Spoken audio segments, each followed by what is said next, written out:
오늘도 주일 예배에 나오신 성도님들을 주님의 이름으로 환영합니다. 우리 옆에 있는 분들에게 한번 인사해 보도록 하겠습니다. 주님 안에서 지난주 말씀을 생각하면서 믿음으로 정결해집니다 하고 인사해 볼까요? 믿음으로 우리는 정결해집니다. 지난주는 민수기 19장 말씀을 간이 화장실이라는 제목으로 함께 나누었습니다. 이 세상은요, 우리에게요, 백화점 화장실이 되라고 메시지를 던집니다. 그러면 우리 안에 있는 오물과 부정의 문제를 해결할 수 있다라고 이야기하는 것이죠. 하지만 백화점 화장실이어도 오물은 오물입니다. 그것은 변하지 않아요.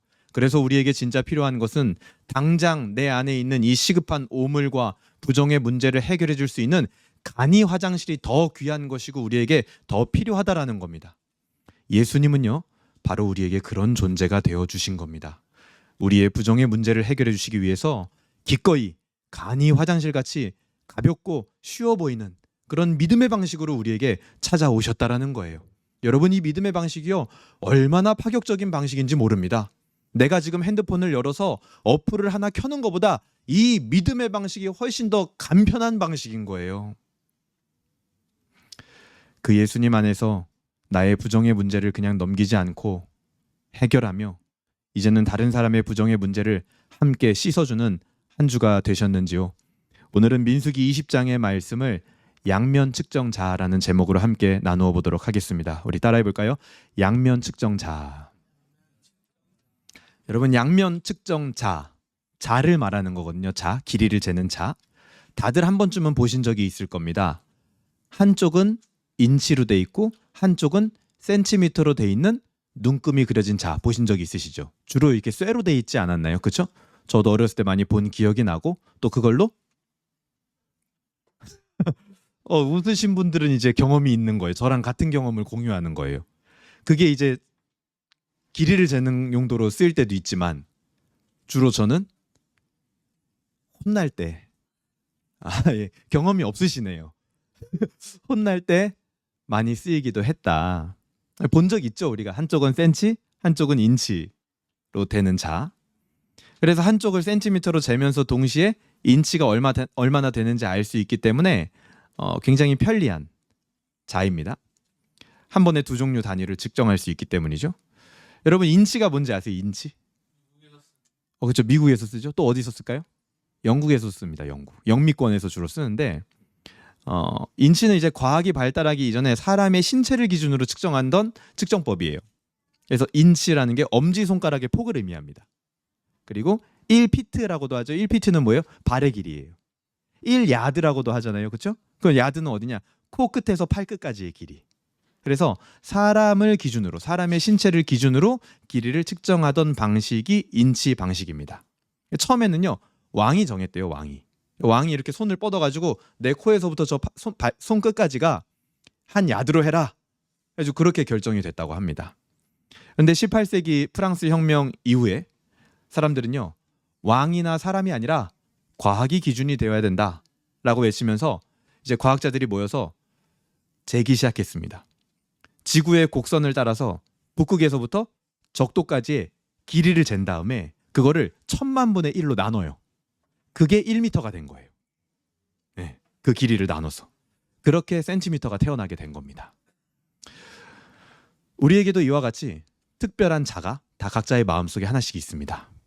인치와 센치가 아니라 사람을 재는 자가 있습니다. 그걸로 우리는 나 자신을 재보기도 합니다. 그래서 내가 세운 기준에 부합하려고 꽤나 애를 쓰면서 살아가죠. 나를 수정하기도 하고 자기 개발을 하기도 하고 그 기준에 부합하려고 재본 다음, 그리고 그거를 가지고 다른 사람을 재보기도 합니다. 그래서 이 사람은 이렇다, 저 사람은 저렇다. 이 사람은 역시 괜찮은 사람이야? 이 사람은 좀 좋지 못한 사람인 것 같아 라는 판단을 내리는 자가 우리 안에 다 있습니다. 나를 재보는 것은 항상 피곤하고 우울한 일이지만 남을 재보는 건 어때요? 항상 재밌어요. 사람 사는 세상에서 사람 이야기, 그 사람에 대한 이야기, 그 사람을 판단하는 것만큼 호기심 당기는 일이 또 있을까요, 여러분? 재밌죠? 나보다 잘나 보이는 사람이야 측정 불가이기 때문에 잴 수가 없겠지만 보통 어떤 사람을 재요? 나보다 못해 보이는 사람, 내가 잴 만한 사람, 내가 가지고 있는 그 자 길이 안에 들어오는 사람을 잴 수 있을 거 아닙니까? 나보다 뛰어난 사람은 그 길이를 넘어가니까 잴 수가 없어요. 근데 그 길이 안에 들어오는 사람, 나보다 못해 보이는 사람, 그런 사람들을 제게 마련입니다. 그런 자가 누구나 다 하나씩 있고 다른 사람을 측정하고 판단하죠. 아, 목사님, 저는 사람 이야기 뭐 그런 거에 좀 별로 관심이 없습니다. 그렇다 하더라도 다른 사람을 판단하는 기준은 있을 거라는 거예요. 그게 우리 안에 있는 자라는 거죠. 사람을 재는 자. 근데 하지만 우리가 그때 꼭 기억해야 될 것이 하나 있습니다. 한 가지 질문 드릴게요. 여러분, 신앙인들은 무엇을 기준으로 사람을 판단하고 사람을 잴까요? 내가 가진 신앙의 기준으로 이웃을 측정합니다. 그래서 내가 가진 신앙의 기준이 있어요. 그거를 가지고 저 사람은 신앙이 좋은 사람, 저 사람은 신앙이 별로 열성적이지 못한 사람을 판단합니다. 신앙이 있건 없건 간에 우리가 사람을 잴 때 꼭 기억해야 되는 게 있습니다. 그것은 바로 우리 손에 쥐어진 자가 양면으로 측정하는 자라는 거예요. 한쪽으로 내 이웃을 재고 있다면 다른 한쪽은 누구를 향해 있는 겁니까?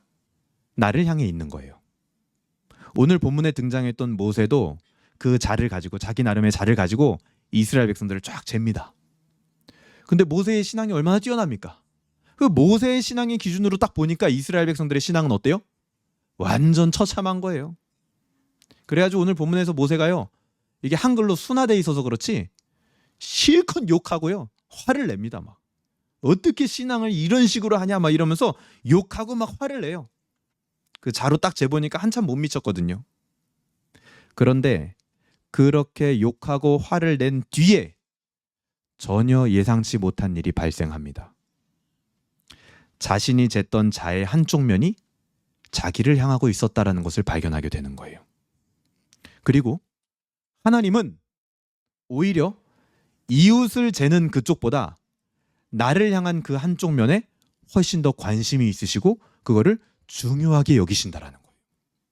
모세에게는 굉장히 청천벽력 같은 소식이었겠죠.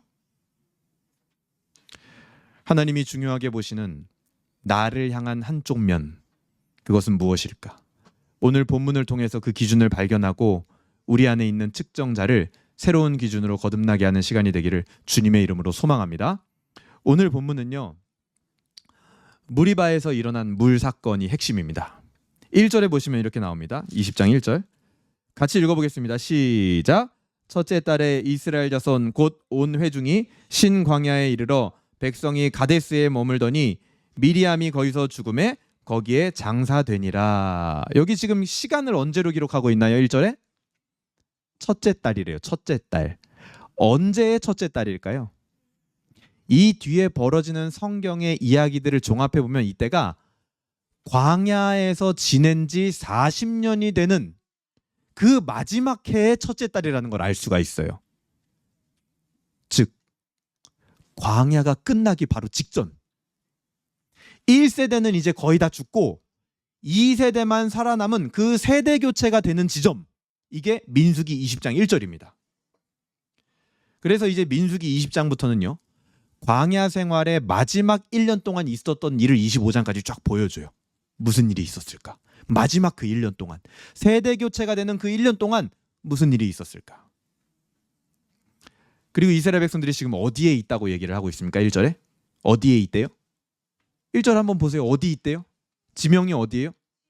신광야, 그리고 자세하게 가데스 바네아, 이렇게 얘기를 합니다. 여러분, 여기가 어디였는지 기억나세요? 가데스 바네아. 그죠? 들어봤죠? 어디였을까요?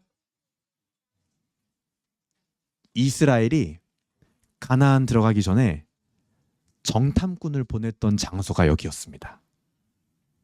그러니까 40년이 시작된 곳이에요. 40년 광야의 그 여정이 시작된 곳이 여기입니다.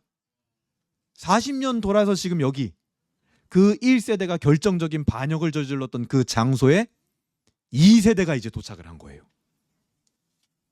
하나님은 1세대가 실패했던 그 지점에서 2세대에게 다시 기회를 주고 계시는 겁니다. 여러분, 1세대의 실패는 뭐였습니까? 단순하죠. 하나님에 대한 믿음이 없었다. 가나안 땅 들어가게 해준다고 했는데 그걸 믿지 못했다. 상황과 환경 때문에.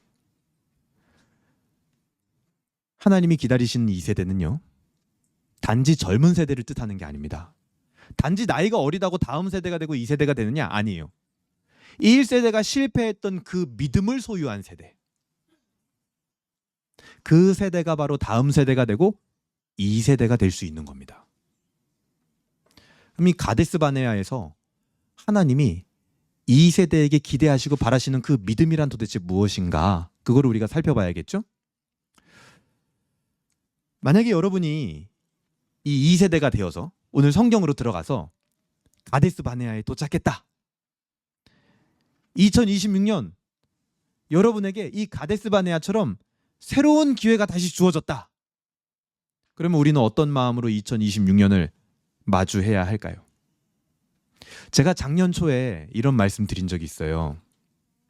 2025년 초에 제가 한 해를 시작하면서 예배에 대한 마음을 한번 당부드린 적이 있습니다. 기억이 나시는 분도 있을 거예요. 뭐냐면 우리가 예배를 드리는 데 있어서 성령 충만함 없이 예배 드리는 것에 익숙해지지 말자. 우리 그거에 너무 익숙해져 있다. 아무런 마음과 생각 없이 예배하는 것에 나를 너무 쉽게 내어주지 말자. 그것만큼은 우리가 양보하지 말자. 그 당부를 드린 적이 있어요. 올해 어김없이 2026년 그 기회가 다시 우리에게 주어지는 겁니다. 여러분, 만약에 작년 한 해 내가 생각해 보니까 성령 충만함 없이 그냥 아무런 마음과 생각 없이 예배 자리에 앉아 있는 것에 너무 익숙해졌다. 실패했다 내가. 하나님은요, 오늘 다시 그 실패를 딛고 일어나서 하나님의 영광이 빛나는 자리로 만들어 가기를 원하시는 겁니다. 이스라엘 2세대에게도 우리에게도 기회가 다시 주어지고 있다라는 거예요. 2절 보세요. 회중이 무리 없으므로 모세와 아론에게로 모여드니라. 자, 가데스 바네아에서 하나님은 새로운 기회를 주시는데 지금 2절이요 약간 싸해요. 지금까지 민수기를 우리가 성실하게 봤다면 이게 왜 싸하냐? 이스라엘 백성들이 보통 모여들 때는 부정적인 이슈로 모여들었어요. 근데 지금 2세대가 다시 모여들고 있네요. 지금 뭔가 싸해요. 지금 이러면 안 돼. 3절 보세요. 백성이 모세와 다투어 말하여 이르되 우리 형제들이 여호와 앞에서 죽을 때에도 우리도 죽었더라면 좋을 뻔하였도다. 너희가 어찌하여 여호와의 회중을 이 광야로 인도하여 우리와 우리 짐승이 다 여기서 죽게 하느냐? 너희가 어찌하여 우리를 애굽에서 나오게 하여 이 나쁜 곳으로 인도하였느냐? 이곳에는 파종할 곳이 없고 무화과도 없고 포도도 없고 석류도 없고 마실 물도 없다. 지금 이게 2세대가 한 말이거든요. 여러분 1세대가요 뭐 때문에 하나님하고 자주 다투었고 반항했습니까? 물 때문에, 먹는 것 때문에.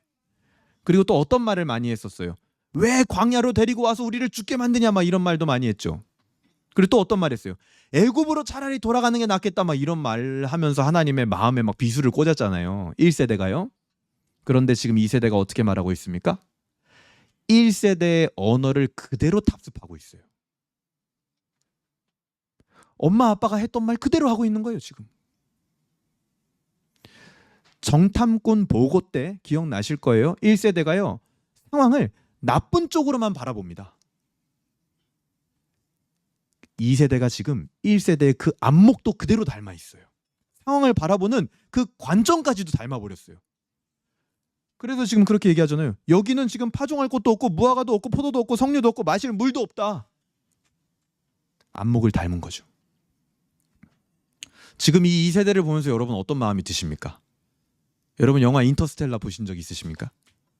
그 인터스텔라 아마 거의 대부분 보셨을 거예요. 근데 인터스텔라에서 아버지가 막 그 차원의 벽에 갇혀가지고 딸 그 방문 앞에서 막 두들기면서 가면 안 돼! 막 이런 장면 기억나세요? 그런 심정이 약간. 지금 이 2세대가 1세대랑 똑같이 불평불만하고 상황을 안 좋게만 보는 안목을 가지면서 막 하나님 앞에 반항할 때 우리가 지금 떨어져 있잖아요. 그렇죠? 공간과 시간이. 말해주고 싶어 막. 멈춰. 여기서 멈춰. 더 이상 그러면 안 돼. 그럼 끝은 1세대랑 똑같을 거야. 안 돼. 막 외치고 싶은 거예요. 6절 보세요. 모세와 아론이 회중 앞을 떠나 회막문에 이르러 엎드림에 여호와의 영광이 그들에게 나타나며. 모세와 아론이 어떻게 했대요? 엎드렸대요. 자, 이것도 많이 본 장면이에요. 그쵸? 민수기에서 모세와 아론이 엎드린다, 이거 어떤 의미입니까? 하나님의 임재를 준비하는 거죠. 그 여지없이 하나님은요, 이스라엘 백성들에게 나타나십니다. 근데 1세대 때랑 똑같은 게 뭐예요? 좋지 못한 일로 나타나는 것까지 똑같아요. 1세대 때 하나님이 항상 이스라엘 백성들 앞에 임재할 때요, 언제나 좋지 못한 일로 광야에서 임재하셨단 말이에요. 그것까지 지금 닮아 있어요. 여러분, 하나님이요, 그냥 쉽게 임재하는 것 같고 쉽게 그냥 올라가시는 것 같죠? 하나님의 마음을 생각해 보세요.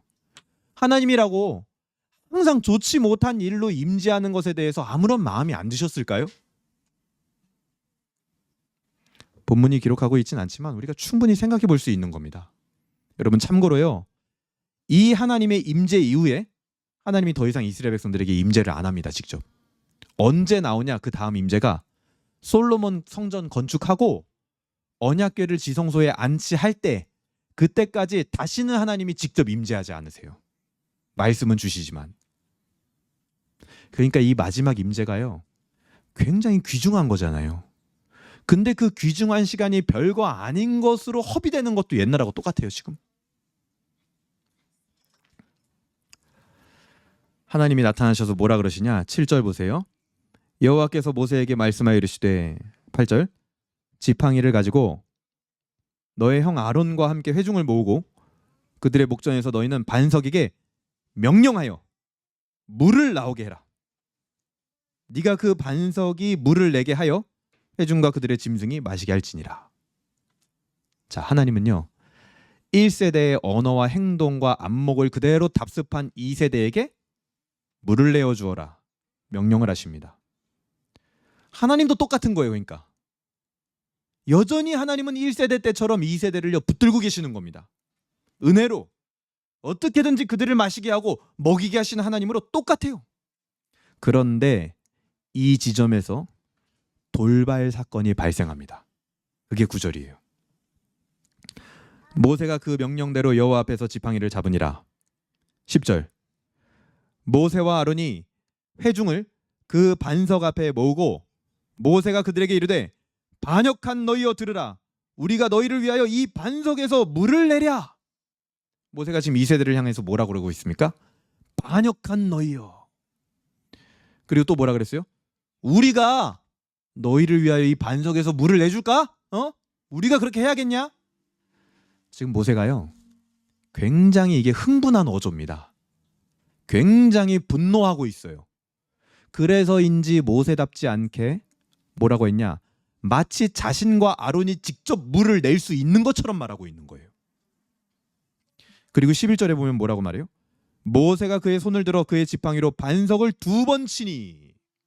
2번 쳤다고 나오죠. 하나님은 반석에게 명령해라 이렇게 얘기했어요. 근데 모세는요, 말로 명령하지 않고 지팡이로 반석을 2번 팡 친 거예요.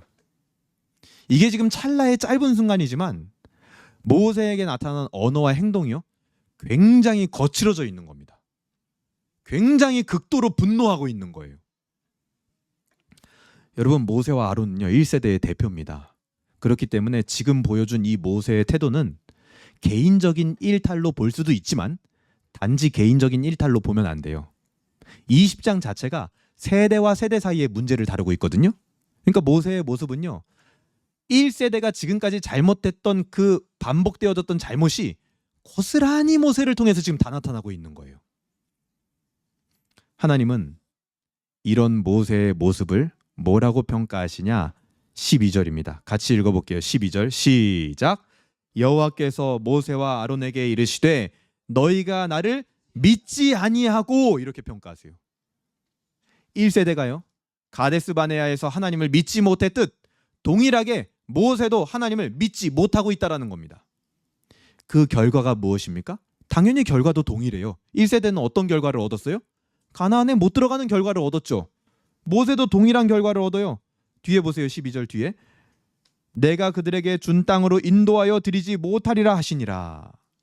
모세도 그렇게 가나안 땅에 들어가지 못하게 됩니다.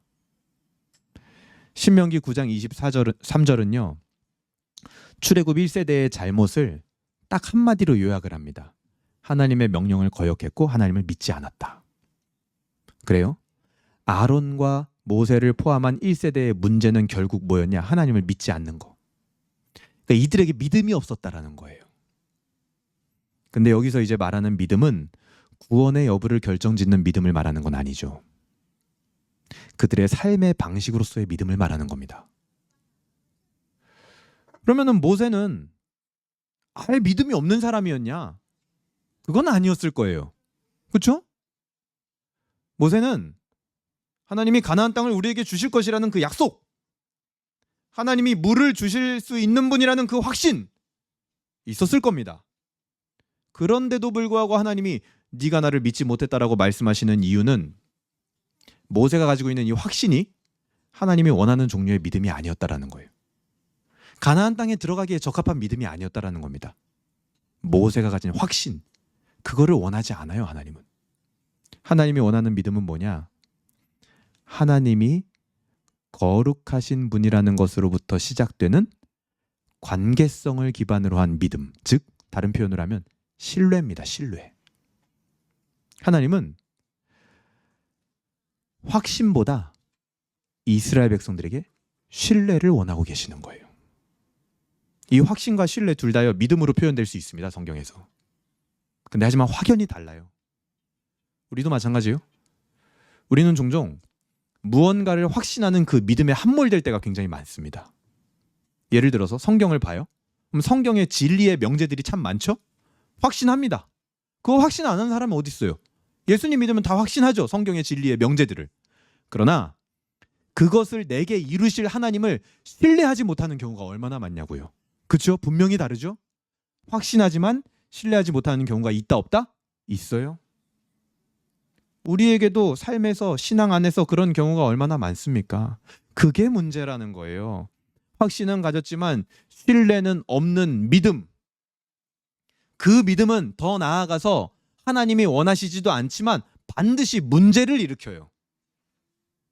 하나님의 거룩함을 나타내지 못하는 태도가 등장을 합니다.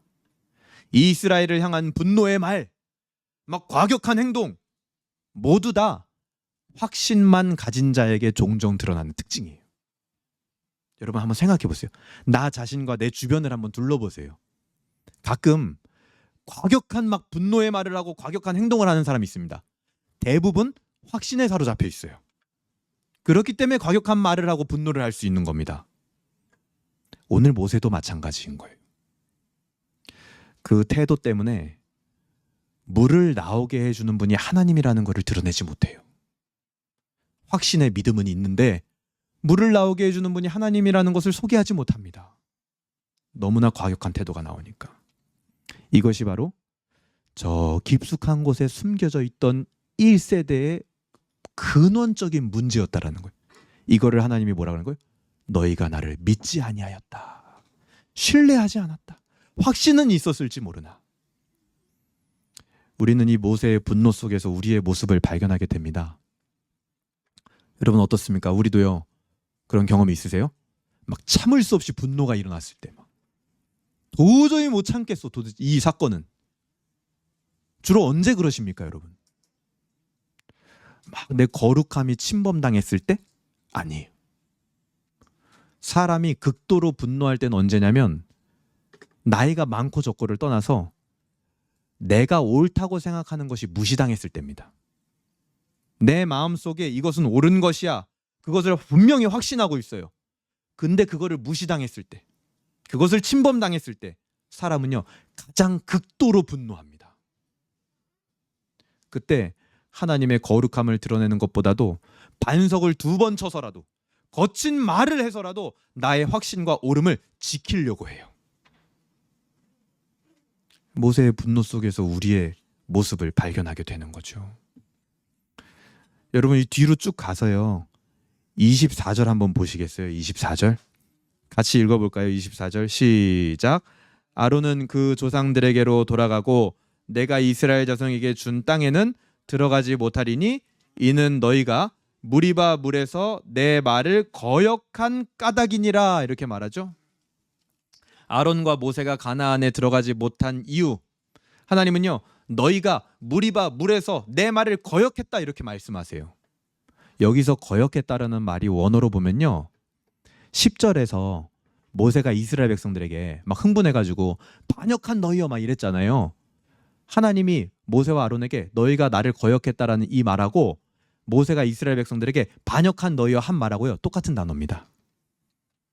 하나님이 보시기에 누가 반역자입니까? 하나님 앞에 불평했던 2세대 이스라엘 백성이 아니라 이웃의 잘못에 대하여 확신을 가지고 거친 말을 하는 사람, 어떤 명제에 대한 확신만 가진 사람, 하나님에 대한 신뢰가 없이 확신의 믿음만을 소유한 사람. 하나님에 대한 신뢰가 없다면요, 확신만 가진 자는 아무리 모세라도 단 한순간에 이 무리바의 반역자가 될 수도 있는 거예요.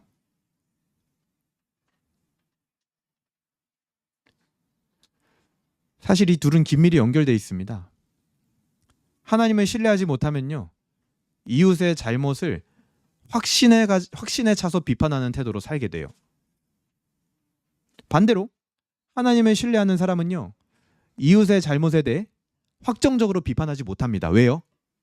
나도 그와 같은 부정함을 가진 자고 하나님만이 결국 그 문제를 해결해 줄 분으로 신뢰하기 때문에 확정적으로 비판할 수 없죠. 근데 하나님을 신뢰하지 못하면 확신을 가지고 막 비판하는 거예요. 여러분, 이웃의 잘못에 대해서 확신을 가지고 비판하는 태도가 혹시 내게 있다면, 그런 자로 이웃을 지금 재고 있다면 그 반대쪽 면은 너는 하나님을 얼마나 신뢰하고 있냐? 그것이 함께 재어지고 있다라는 사실을 우리는 잊어서는 안 됩니다. 부부 사이에서도, 교회 안에서 교회 식구들 사이에서도, 내가 가장 가깝게 지내는 누구든 부모와 자식 사이에서도 마찬가지예요. 그 사람의 잘못에 대하여 확신을 가지고 비판하는 태도로 자를 들이밀고 있다면, 반대쪽은 너는 그럼 하나님을 신뢰하고 있냐? 그를 바꿔갈 하나님을 신뢰하고 있냐? 똑같은 너도 바꾸어갔던 하나님을 신뢰하고 있는 거 맞니? 잊어서는 안 됩니다. 하나님이 우리에게 주신 믿음은 반드시 양면을 측정하는 자입니다. 결국 하나님은요, 13절에 보시면 이렇게 나와요. 이스라엘 자손이 여호와와 다투었으므로 이를 무리바 무리라 하니 여호와께서 그들 중에서 그 거룩함을 나타내셨더라. 결국 하나님은 스스로 거룩함을 드러내십니다. 2세대와의 신뢰를 스스로 회복하시는 거예요. 물을 주시면서. 내가 이런 하나님이야. 정말 다행이면서 동시에 좀 슬픈 소식이죠. 왜요? 모세조차도 하나님의 거룩함을 나타내지 못했다. 하나님 스스로 그런 걸 해야 된다. 혼자 해야 된다, 하나님이. 다행이면서 좀 슬프죠. 아무도 하나님 사이드에 서 있는 사람이 없는 거예요. 여러분, 확신만 가진 믿음으로는 하나님의 편에 서기 굉장히 힘들어집니다. 우리가 추구해야 될 믿음은 확신보다 신뢰를 추구하시기 바랍니다. 그것이 우리의 삶의 태도를 정말 많이 바꾸게 될 겁니다. 그리고 그렇게 바뀐 태도만이 하나님의 거룩함을 드러낼 수 있는 거예요. 여러분 주변에 신앙인이지만 과도한 확신에 휩싸여서 다른 사람을 대하는 그 사람의 태도를 한번 떠올려 보세요. 그 태도를 통하여 하나님의 거룩함이 드러날 수 있을까요? 여러분도 알 거예요. 아니라는 걸. 진짜 하나님의 거룩함을 드러낼 수 있는 우리가 추구해야 될 믿음과 태도는 하나님을 신뢰하는 모습. 그것만이 하나님의 거룩함을 드러낼 수 있는 겁니다. 그게 우리가 나아가야 될 방향이 되어야겠습니다. 그리고 하나님이 가나안 들어가기 직전에 2세대에게 원하는 믿음이 그런 거였어요. 자, 요 다음 이야기에서 바로 하나님을 신뢰하는 자의 태도가 어떤 태도인지가 나옵니다. 14절부터 21절까지는 모세가 이제 가나안 땅 들어가려고 그 지나가는 길에 보니까 에돔 족속 나라가 있었던 거예요. 글로 가면 직진이라서 빨라요. 왕의 대로라는 킹스 하이웨이라는 편한 길이 있었어요. 근데 그게 이제 에돔의 영역이었거든요. 모세가 가서 부탁해요. 우리가 여기로 좀 들어가게 해달라. 너희들 거 아무것도 안 거드리고 그냥 지나가기만 하겠다. 그런데 이 에돔 왕이요, 가차없이 거절합니다. 안 된다고 해요. 2번이나 부탁을 했는데 2번 다 거절을 해요. 17절 보세요. 모세가 말하는 건데요. 청하건대 우리에게 당신의 땅을 지나가게 하소서. 우리가 밭으로나 포도원으로 지나가지 아니하고 우물물도 마시지 아니하고 왕의 큰 길로만 지나가고 당신의 지경에서 나가기까지 왼쪽으로나 오른쪽으로나 치우치지 아니하리이다 한다고 하라 하였더니, 이게 에돔 왕에게 부탁하는 모세의 자세입니다. 모세의 모습이에요. 어때요? 여러분, 모세의 태도에 집중해 보세요. 방금 전 단락에서 나타난 모세의 태도와 확연히 다르죠. 방금 전 단락에서 이스라엘 백성들에게 이 반역한 너희들아 이렇게 외쳤던 모세의 태도라면요, 뭐라고 말해야 되냐면, 우리 반드시 이 길로 지나가야 된다. 그게 하나님의 뜻이다. 감히 니들이 뭔데 하나님의 뜻을 거부하냐? 가나안 땅 가려면 이 길로 가야 되니 비켜라.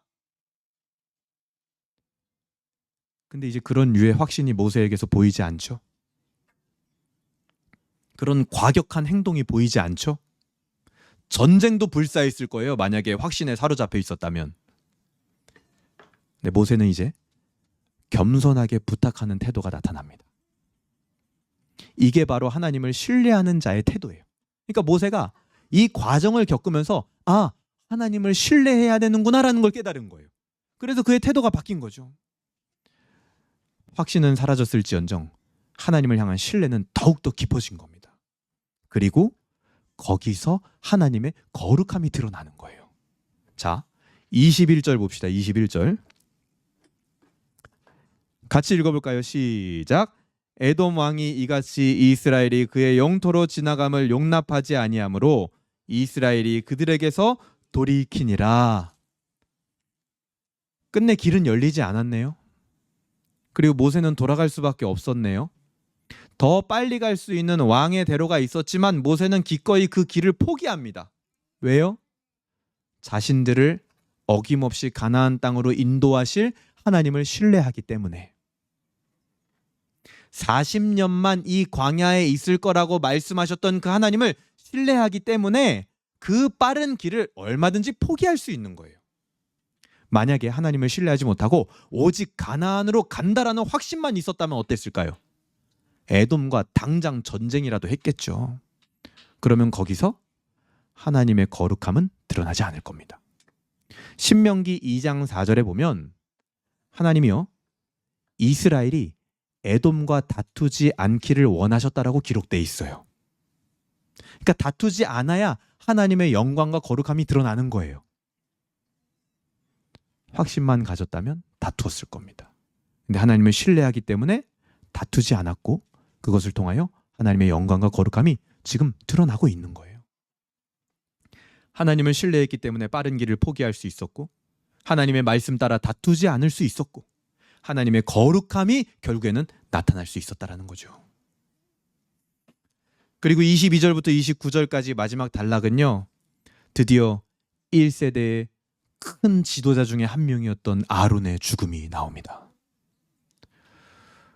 모세와 아론은 가나안 땅에 들어가지 못한다라는 그 슬픈 소식이 물론 이 단락에 있지만 전체적으로 보면 이 단락의 핵심은 26절이에요. 아론의 옷을 벗겨 그의 아들 엘르아살에게 입히라.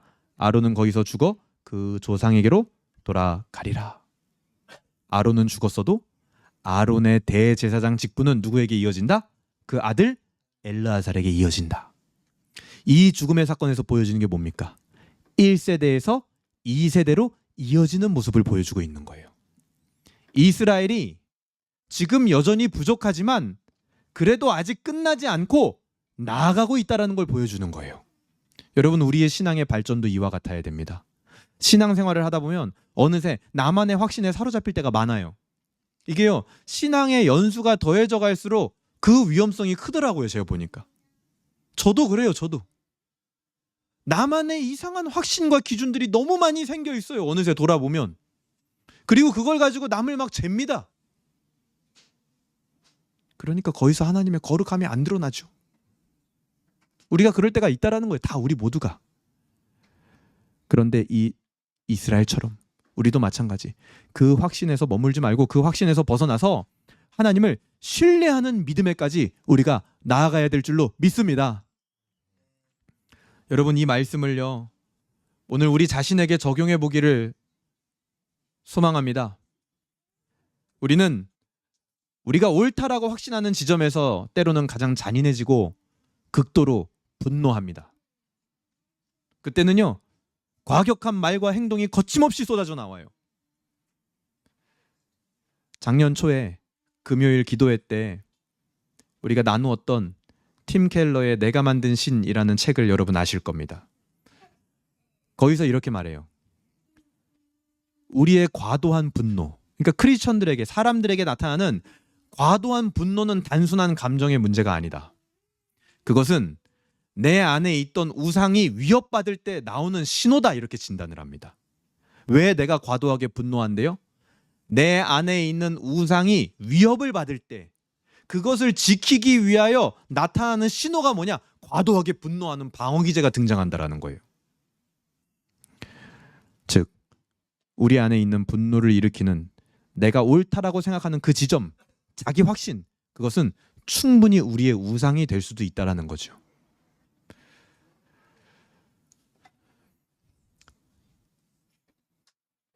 확신의 죄라는 책도 있어요, 여러분.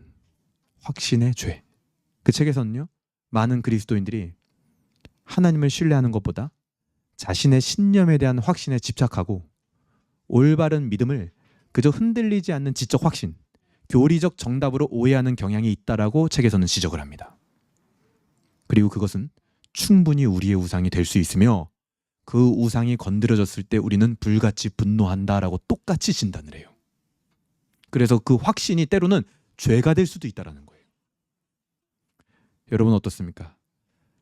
나의 확신이 타인을 향한 정죄와 경멸의 근거가 되고 있지는 않습니까? 물론 출애굽 2세대가 여러분 어때요? 충분히 반역한 너희여 이 말을 들을 만한 사람들입니다. 잘했다는 게 아니라. 근데 하지만 그 맞는 말이, 그 진리가 사랑 없는 확신과 결합될 때 그것은 신앙이 아니라 무기가 될 수도 있다라는 거예요. 여러분이 하는 말 아마 대부분 다 맞을 거예요.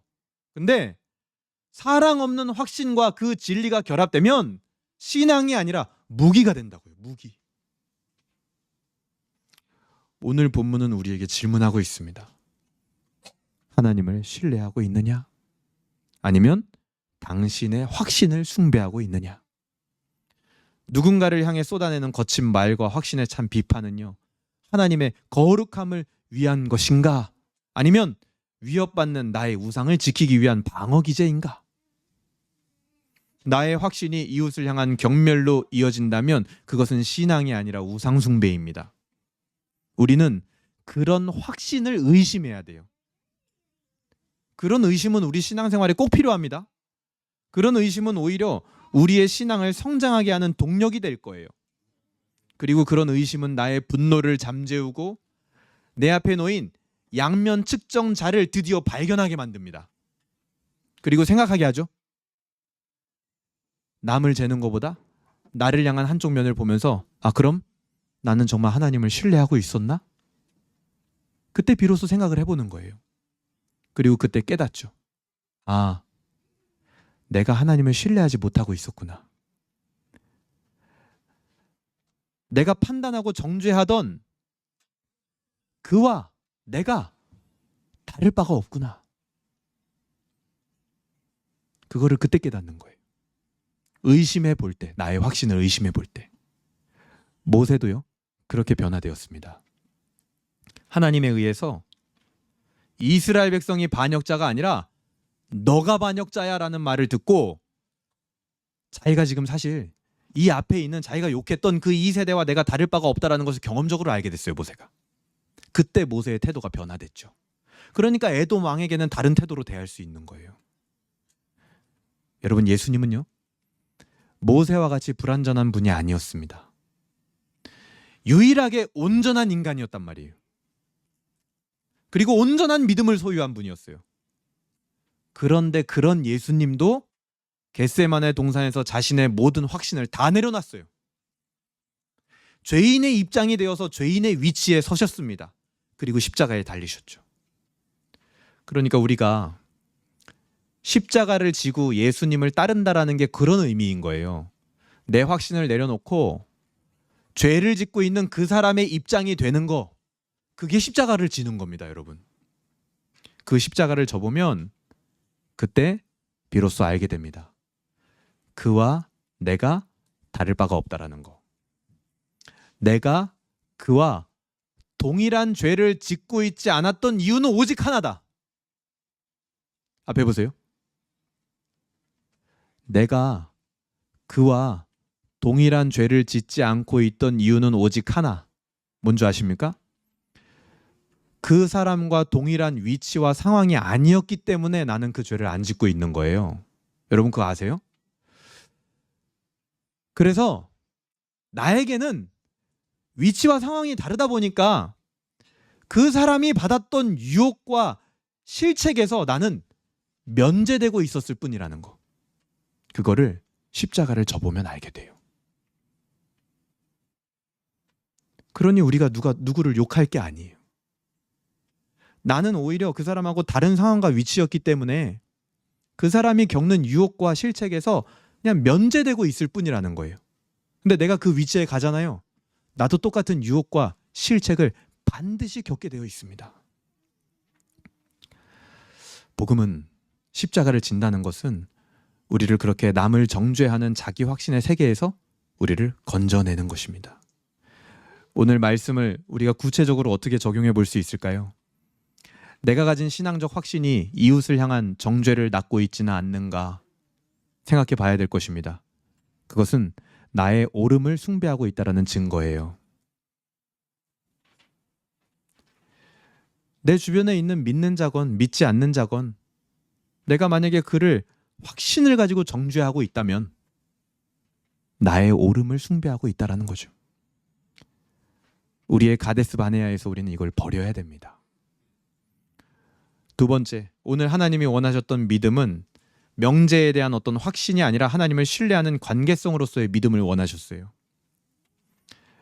모세는 하나님을 신뢰하게 되면서 기꺼이 왕의 대로를 포기했습니다. 내 계획이 좌절될 때 분노하는 대신 다른 길을 주실 하나님을 신뢰했어요.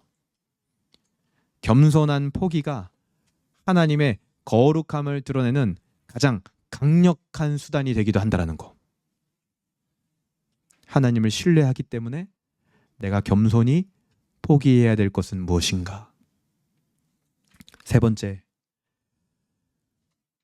우리가 이웃을 향한 그 정죄를 멈추는 이유는 그게 우리의 도덕적 의무이기 때문이 아닙니다.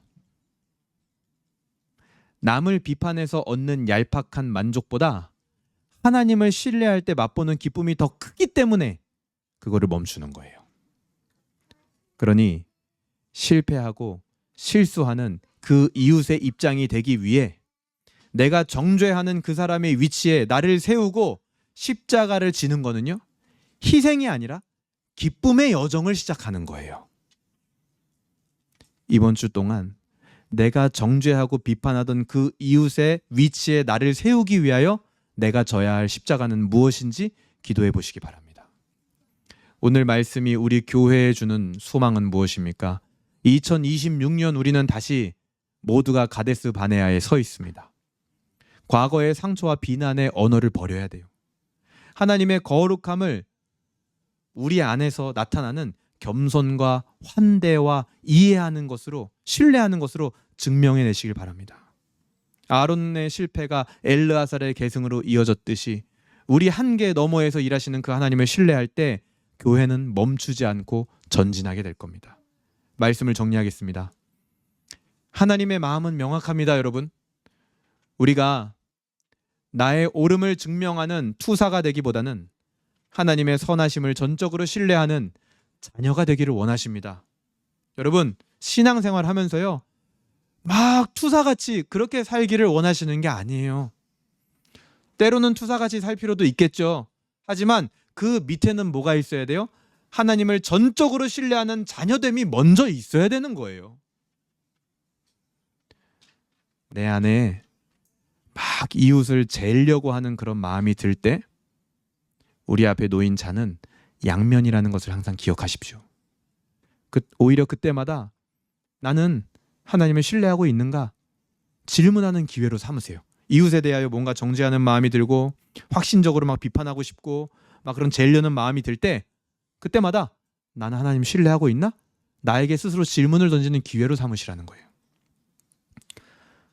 고린도전서 10장 4절은요. 오늘 모세가 친 이 반석을 바로 예수 그리스도다 이렇게 칭합니다. 이스라엘에게 물을 제공한 이 반석이 예수 그리스도였대요. 내 의로움, 자기 확신을 꺾고 비판과 정죄와 확신의 우상에 빠진 우리의 영혼을 건지셔서 우리의 입장이 되신 예수께로 달려가 다른 이의 입장이 되어보기 위하여 그 십자가를 함께 지는 그런 2026년 그리고 이번 한 주가 되기를 주님의 이름으로 소망합니다. 아멘.